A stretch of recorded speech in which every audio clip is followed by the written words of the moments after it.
Muy buenas tardes, una vez más estamos aquí como cada semana, cada lunes, trayéndote un mensaje de la palabra de Dios para que alimente tu alma, nos haga reflexionar y nos haga cambiar, ¿verdad? Que Dios permita que su palabra obre en nuestro corazón para tener un cambio dentro de nosotros mismos. Y toda esta semana he estado predicando, cierro hoy con este tema, el pecado y sus consecuencias. El pecado tiene consecuencias, amigo mío.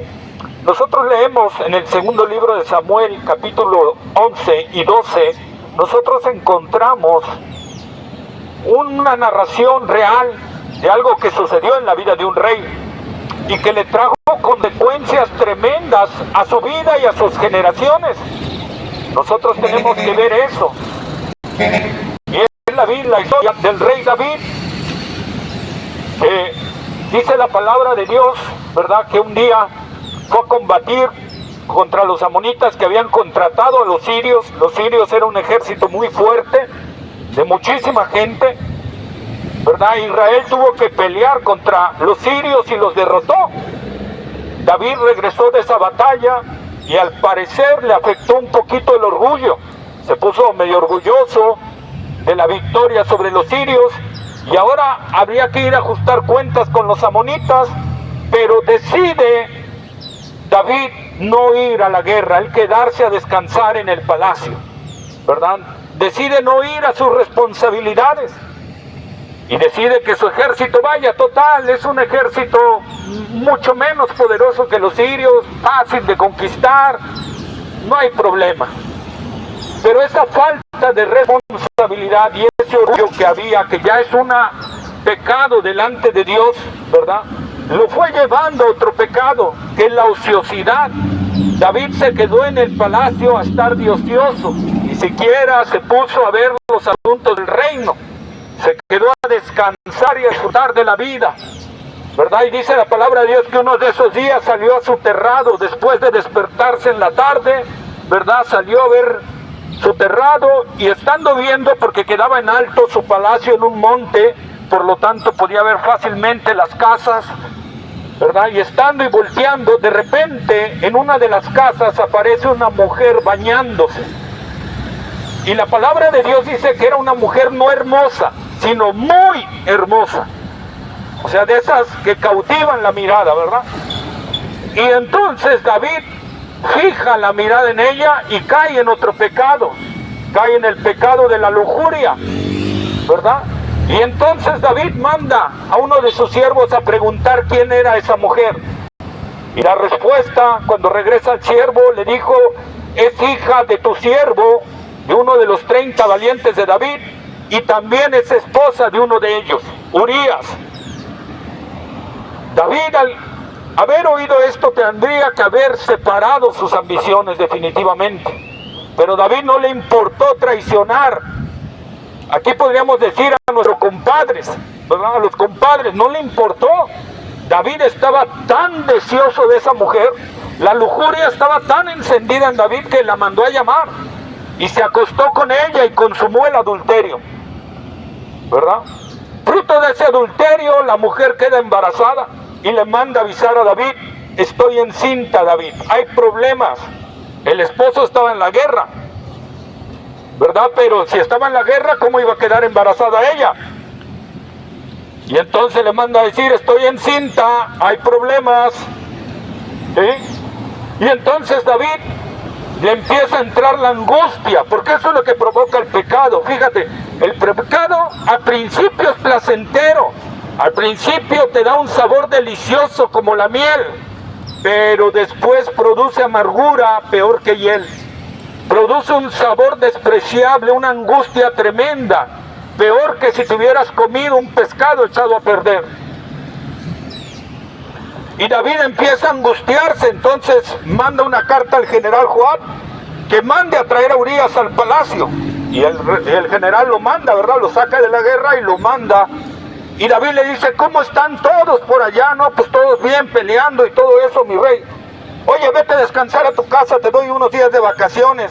David quería que se fuera, ¿verdad?, para que disfrutara de su mujer y así él ocultara el embarazo.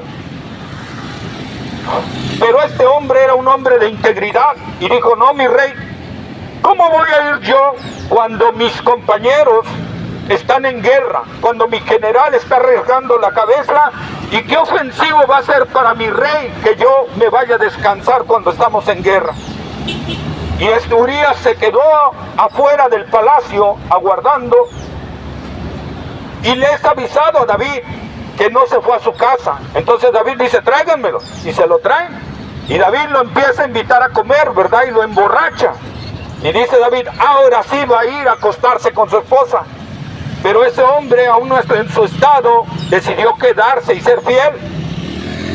Y entonces a David le empieza a consumar más la angustia, porque eso es lo que te va a provocar el pecado. Cada vez lo vas a tratar de ocultar y te va a llevar a una angustia mucho peor. Y David ya estaba desesperado, y lo que hirió fue mandar una carta al general con el mismo Urías, confiando en la integridad de ese hombre. Fíjate hasta qué perversidad podemos llegar, ¿verdad? La carta decía, pon a Urías en lo peor de la batalla y apártese el ejército de él. Es decir, déjenlo ahí para que muera. David lo mandó a matar con la espada de los enemigos. Y sucedió así, y cuando David se enteró, dijo, ya la hice, ¿verdad? Ahora sí mandó a traer a esa mujer y se casó con ella, y ya, está oculto mi pecado. Ante los ojos de los hombres ya. Pero tengo que decirte algo, amigo. Hay un problema que David pasó por alto y que nosotros pasamos por alto cuando queremos ocultar un pecado. Es que Dios está viendo el pecado. Es que el que en verdad nos debiera de preocupar que lo esté viendo, lo está viendo. Y es Dios, porque Dios no hay nada que le oculte. Posteriormente David se arrepiente, porque Dios le envía al profeta y lo confronta, y David se arrepiente sinceramente delante de Dios y pide misericordia a Dios y se humilla delante de Dios, y Dios le dice, David, voy a perdonar tu pecado, no vas a morir, porque la ley decía que los adúlteros tenían que morir a pedradas, ¿verdad? Y Dios le perdona la vida, pero le dice, pero David, las consecuencias de tu pecado, esas no te las voy a quitar. Esas las vas a vivir. El niño fruto del adulterio va a morir. El niño ya había nacido, tenía unos días de nacido, ¿verdad? Y Dios le dice, ese niño que te nació fruto del adulterio va a morir.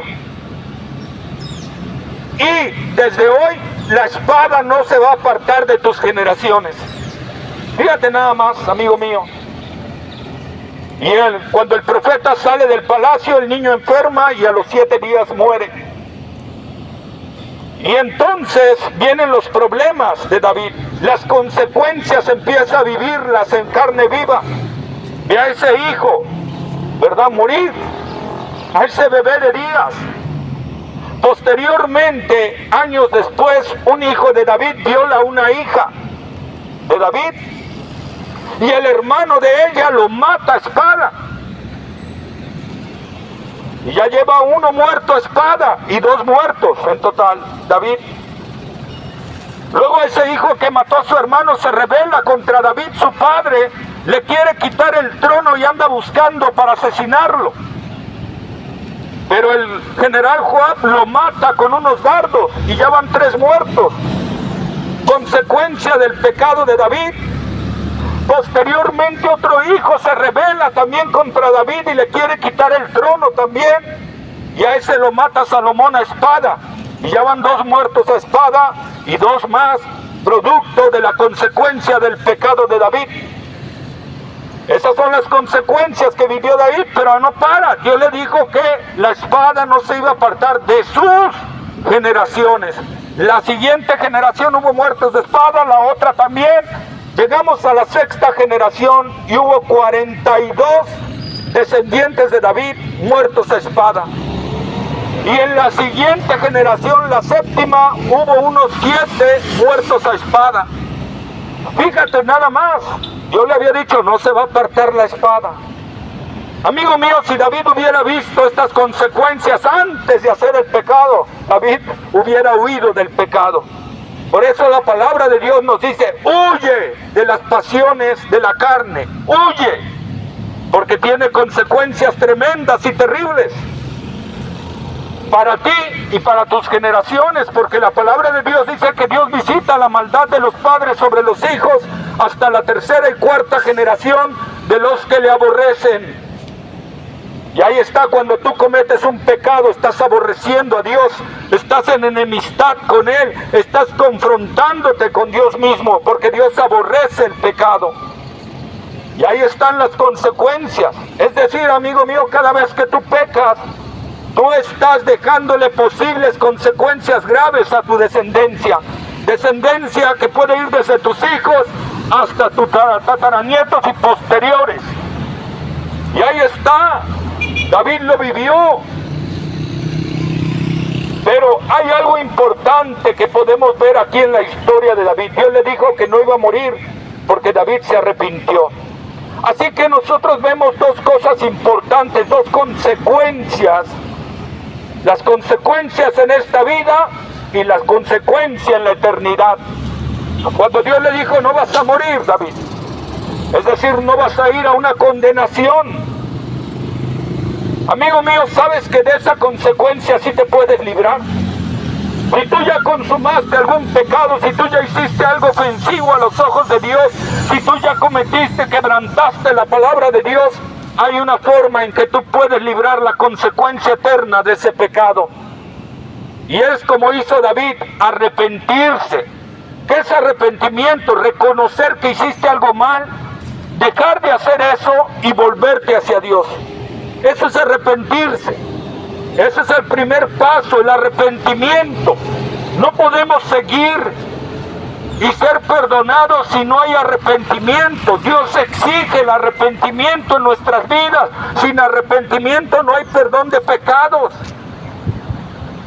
Y ese es el paso 1. Y el paso 2 y más importante es entender que eres culpable, pero que alguien murió por ti en la cruz del Calvario.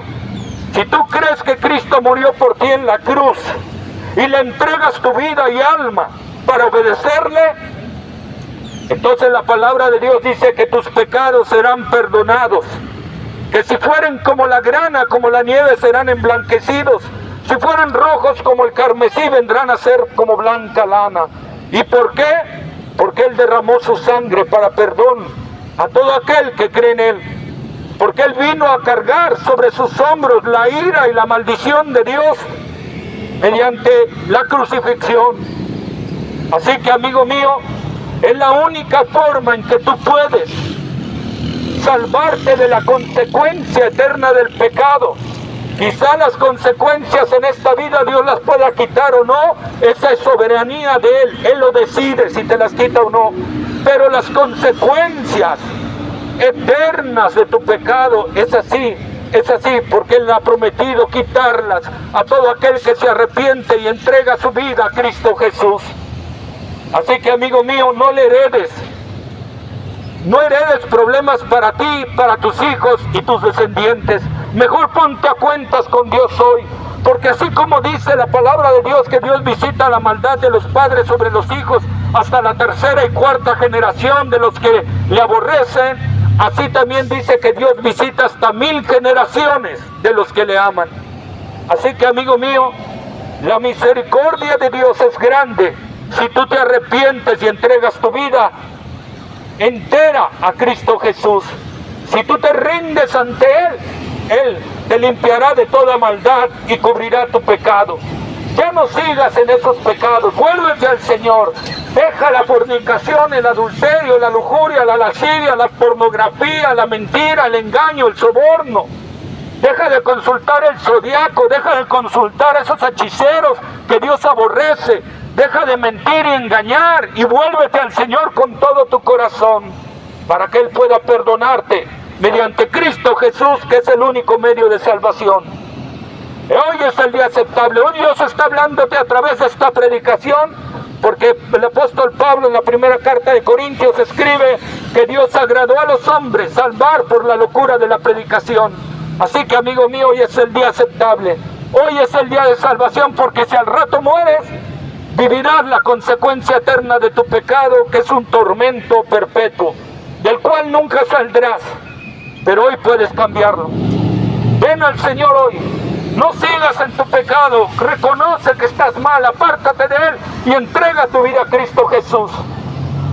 Mi nombre es Edgar Vigurra. Te voy a dejar mi número de celular por si tienes alguna duda, pregunta o quieres saber más de la palabra de Dios.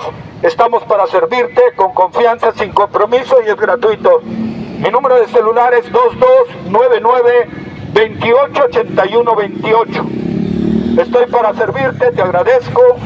Que Dios obre en tu corazón y te haga ver lo terrible del pecado y puedas entregar tu vida a Cristo Jesús. Dios te bendiga.